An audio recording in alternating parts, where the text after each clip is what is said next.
Welcome back, everybody. I'm Alexander Shelley, Music Director of Canada's National Arts Centre Orchestra, and this is our third video on the basics of conducting technique. Great to see you all here again. Those of you who haven't seen video 2, I can recommend just having a quick look at the video where I talked about the basics of right-hand stick technique. Those of you that have, welcome back, and we're going to take our next step forward. During the course of this video, I'm going to talk about active and passive beats, about speeding up, slowing down, giving upbeats to people, and even stopping, which is very exciting as well. So I hope those of you who saw the last video have been practicing your smooth motions. We looked at 4 different beat patterns. Basic, which is 1, 1, and then we went through 2, and then 3, and then 4. Hopefully in that time you've managed to internalize a little bit these basic smooth motions, these outlines of the beat patterns that we're going to develop over the next few videos. Because what I'd like to introduce next is the wrist and the elbow, their function in our beat. Up until this point, we've been doing everything from the shoulder, from this first point in 3 down the arm. The elbow and the wrist can be used primarily for adding impulse to that smooth motion. So if we're in 3, 2, 3, all coming from the elbow, what we can decide to do is on the downbeat, add pulses like this. And they can come either from the elbow, like that, or just from the wrist, or they can come from both, like that. That will give us various options of the kinds of impulses we want to give on our beat. So just to clarify again, a smooth beat without impulses that's coming from the shoulder looks like this. If I introduce the elbow to that, I can start to move around this way. And if I introduce the wrists to that, I can also start to have more amplitude in the beat using that point in the arm as well. Now, what do I mean by active and passive beating? Well, a passive beat would be this, where we're giving no strong impulses to the orchestra. An active beat would be this, where we're using those points to give impulses to people who may want entries, or if we need to delineate the tempo a little bit more clearly. Exercises you can do to practice this are just taking that elbow, moving it up and down like that. Very simple, keeping this stable, the shoulder, and keeping the wrist stable, and alternatively taking the wrist and just moving it up and down like that. The wrist is a very effective tool for this, and it's useful also to think, as we did in our last video, about subdivisions. An 8th note, 1 and 1 and 1 and, or a 16th, 1, 2, 3, 4, 1, 2, 3, 4, 1, 2, 3, 4, or even a 32nd, 1, 2, 3, 4, 5, 6, 7, 8, 1, 2, 3, 4, 5, 6, 7, 8, 1, 2, 3, just to practice different speeds of control in the wrist. You can do that by, again, making the elbow and the shoulder stable and just moving from the wrist. It's useful to practice that independently. It's useful also to practice, as I just did, 8th notes, 16th notes, 30 seconds, or really fast ones if you want to develop it further. And that will work in conjunction with the elbow as we talk now about active and passive beats. Why do we need active and passive beats apart from what I just mentioned? In upbeats, one of the most fundamental things a conductor can do, it's very, very useful to have this control. You may want sometimes to give 2 beats as a preparatory indication for an orchestra. So we're starting, Mary Had a Little Lamb. Mary had a little lamb. Let's say we do it in 2. You might want to go 1 and Mary had a little lamb. The alternative would be just give 1 beat and Mary had.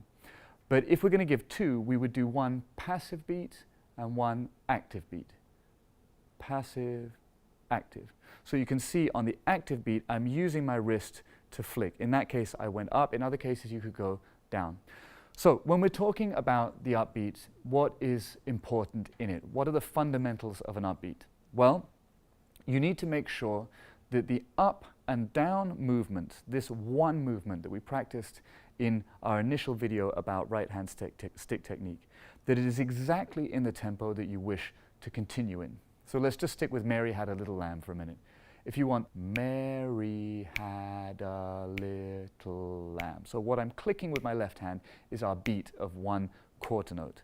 Then you need to make sure that the indication you give as an upbeat is precisely in that tempo.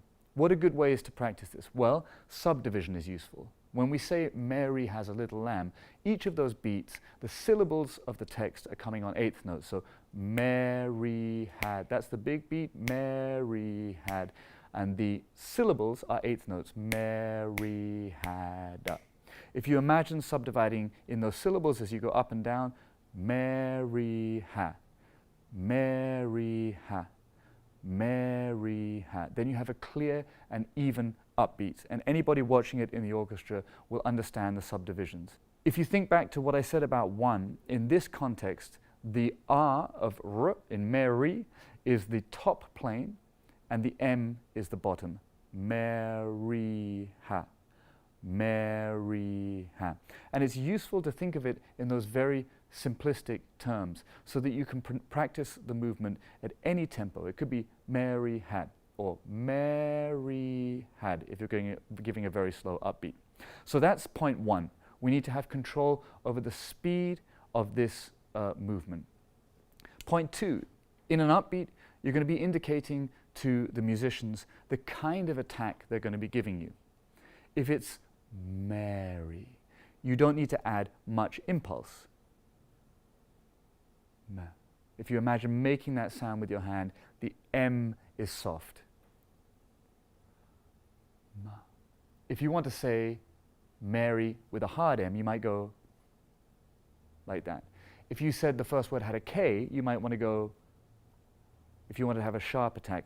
And you'll see what I'm doing here is I'm varying the amount of wrist I use. So let's give a sharp impulse. It would look like this. A softer impulse would be like this. And no impulse would look like this. We're going to add those three movements to the up and down. So no impulse, up, down. Small impulse, up, down. Big impulse, up, down. In each case, we keep this speed of motion the same, and we change the attack that you'll get from the musicians by including more impulse. That is the building block of any upbeat. Certain sections, like woodwind sections, if they're playing a chord together, they will often need a clear beginning to the note from you. So you'd need to give a little bit of an impulse from the wrist again. And ba. And ba. If you leave out the impulse, for woodwinds who are going to be speaking through an instrument or for the brass, it's slightly less easy to define exactly where the point of attack is. For strings, if they're playing a chord that is soft edge, leaving out the attack is not so much of a problem. In fact, if you have strings playing a very piano passage, you can just do a amorphous indication with your left hand. You'll get a beautiful, subtle sound. But at the core of everything that we do in the upbeats, we need to marry up this with the impulse. The dynamic of the upbeat will be indicated by the amplitude. So as I mentioned in the last video, the distance between the planes. If you want to have a really loud entry, you might start down here, right up to here, and down again, like this. And Mary. And Mary. If you want it soft, you reduce the amplitude, take out a little bit of the impulse. Mary. Those are the basics of giving an upbeat. To go back to the idea of active and passive beats, if you're beating through a bar and at the end of the bar you want to give an upbeat, make sure that you don't have multiple impulses. Let's say you're giving an entire 4/4 bar as a pre-beat for a bar.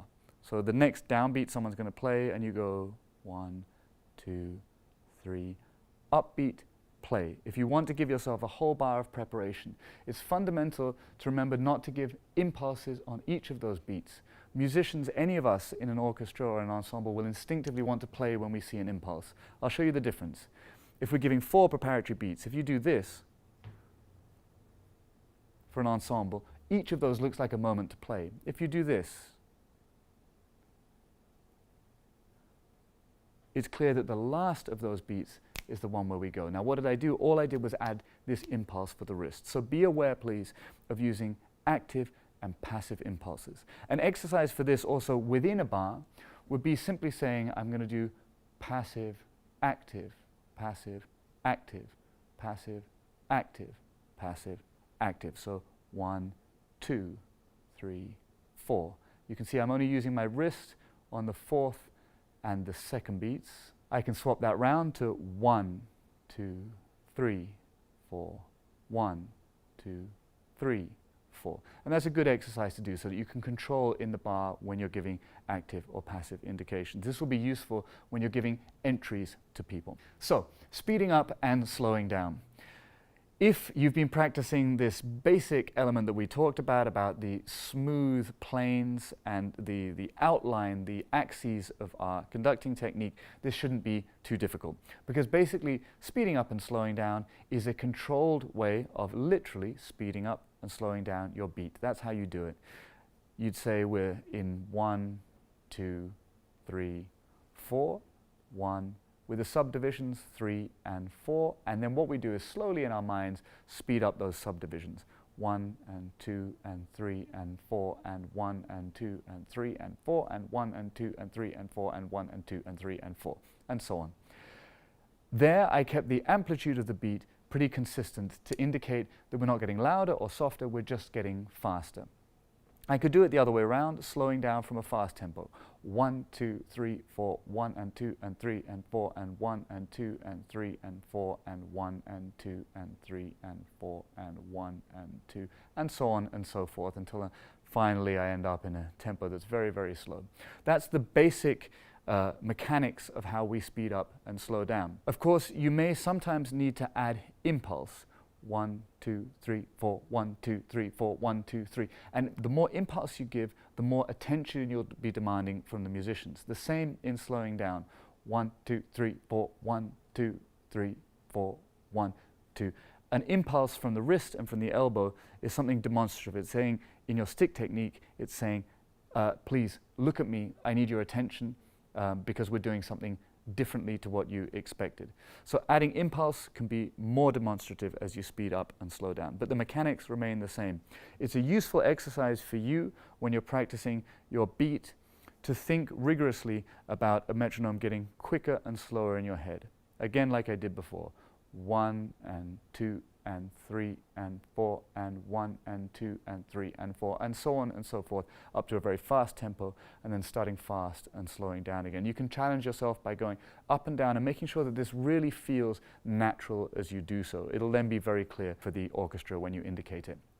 Stopping with the right hand is also something I'd like to talk about in this video. There will be many occasions where we use the left hand to cut an orchestra off, but it's also useful to get used to the feeling of doing that with your right hand. There are different ways to indicate a cutoff with your right hand.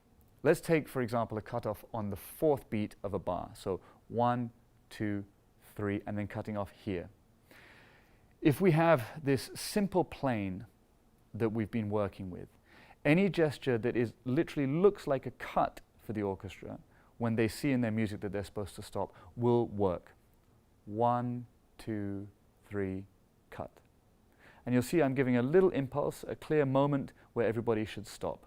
1, 2, 3, off. I pull away from the plane that we've been working on. I could make that a sharper cut. 1, 2, 3, off. I can make it a softer cut. 1, 2, 3. And both of those gestures and anything in between them will indicate the type of ending of a note that an orchestra will give. You can also do that on any other beat. So 1, off. 1, 2, off.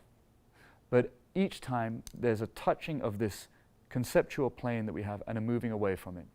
The moving in towards the body is also useful. If you want something to soften, moving towards the body is useful. If you want something to strengthen, you can cut away. So 1, 2, cut off strongly.